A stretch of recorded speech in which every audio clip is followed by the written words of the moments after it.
ఎప్పటి నుంచో మనకి ఈ కులాల కొట్లాటలనే దేశం అంతా, ప్రత్యేకించి దక్షిణ భారతం పట్టు ఆంధ్రప్రదేశ్లో మరి ప్రత్యేకించి తెలంగాణలో ఇంకా తెలంగాణ నినాదం ఉంది, తెలంగాణ ఉనికి ఉంది, తెలంగాణ భావోద్వేగం ఉంది. ఆంధ్రప్రదేశ్కి మంచి చెడో కానీ ఆంధ్ర అనే ఉనికి అయితే లేదు.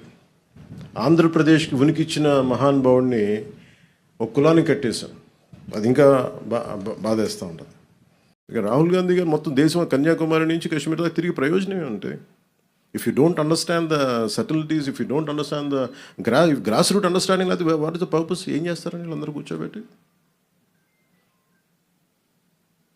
మీరు కూర్చోబెట్టి ఇలా మాట్లాడితే దే హ్యావ్ టు వాళ్ళు కూర్చోబెట్టి మన రాజ్యసభలకి కూర్చోబెట్టి ఇక్కడి నుంచి వెళ్తున్నారు కదా. ఇక్కడికే మన శివశంకర్ గారిని ఇక్కడే మన గుంటూరు నుంచి గెలిపించారు. శివశంకర్ గారు తెనాలి నుంచి గెలిచారు. శివశంకర్ గారు కాంగ్రెస్ నాయకులు అంతే from Telangana.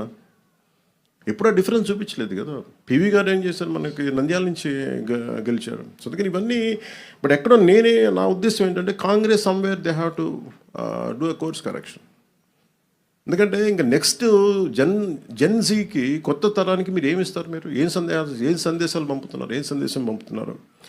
I think these kind of any act which hits the integrity of the nation, the harmony between societies and states, if anything happens, I think we will be very firm in our voicing out our opinions.